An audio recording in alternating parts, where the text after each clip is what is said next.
সি যদিও অনলাইন নাই তথাপিতো তাই বহুকেইটা মেছেজ তালৈ পঠিয়াই থ'লে। এইদৰে চাটিং কৰি কৰি বহু মাহ পাৰ হৈ গ'ল। গীতালীয়ে ভবাৰ দৰে দুয়ো ভাল বন্ধু হৈ পৰিল। এদিন চাটিং কৰি থাকোঁতে কৃষাণুৱে তাইক সুধিলে, যদি আপোনাৰ মোৰ ওপৰত বিশ্বাস জন্মিছে মোবাইল নম্বৰটো দিবচোন। গীতালীয়ে ভাবিলে, ইমান নম্ৰ আৰু কিউট এই ল'ৰাটো। তাই লগে লগেই নাম্বাৰটো দি দিলে।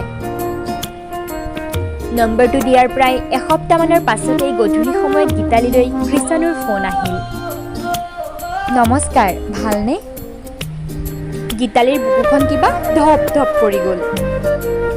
অৱশ্যে তাৰ পাছত দুয়োৱে কথা পাতিবলৈ আৰম্ভ কৰিলে। বৰ্তমান, ভৱিষ্যত, নিজৰ পচন্দ অপচন্দ, কিমান যে কি কথা তাহাঁতৰ শেষেই নোহোৱা হ'ল। কিন্তু এদিন গীতালীয়ে ঘপককৈ কৃষাণুক কৈ পেলালে, জানা কৃষাণু, মই পোহৰৰ লগত খেলা কৰি ভাল পাওঁ।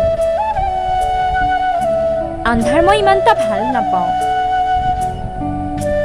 ভয় কৰোঁ। পাৰিবানে মোৰ জীৱনত পোহৰবোৰ ভৰাই দিব?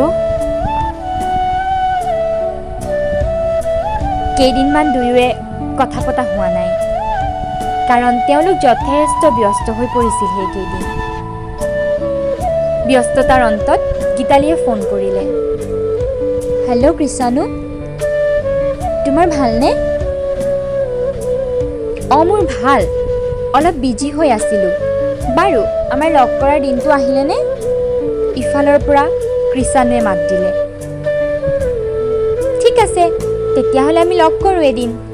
সেই বুলি কৈ গীতালীয়ে কেলেণ্ডাৰখন চাবলৈ ধৰিলে। ব'লা, অহা বুধবাৰে লগ কৰিম আমি। ক'ত লগ কৰিবা? ঠাই তুমি ঠিক কৰিবা। হ'ব দিয়া, তেতিয়াহ'লে মই ঠাইডোখৰ ঠিক কৰিম আৰু অতি সোনকালেই তোমাক জনাম। গীতালীয়ে দুদিনমানৰ পাছতেই মেইল এটা পালে। কৃষাণুৱে সময় আৰু ঠাই সুন্দৰকৈ দি দিছে লগ কৰিবলৈ। তাইৰ যে মনটো হঠাৎ উৎফুল্লিত হৈ পৰিল আৰু মনে মনে ভাবিলে, কৃষাণুৰ বাবে কিবা এটা গিফ্ট কিনা যাওক। কিন্তু কি কিনিব বুলি ভাবি ভাবি তাই দোকানে দোকানে ঘূৰি অৱশেষত যেনিবা টাইটানৰ ঘড়ী এটাকে উপহাৰ স্বৰূপে কিনি ল'লে। হয়, সেইটো তাই কৃষাণুক দিব। আৰু তাৰ পাছতে বিউটি পাৰ্লাৰলৈ গৈ তাই থ্ৰেডিং আৰু মাছাজ কৰি ল'লে। চাওঁতে চাওঁতে দিনবোৰ বহুত দীঘল যেন লাগিল তাইৰ। অৱশেষত যেনিবা তাই অপেক্ষাত থকা সেই বিশেষ দিনটো আহি পৰিল। প্ৰেমৰ ভাষাত ক'বলৈ হ'লে সিহঁতৰ প্ৰথম ডেটিং।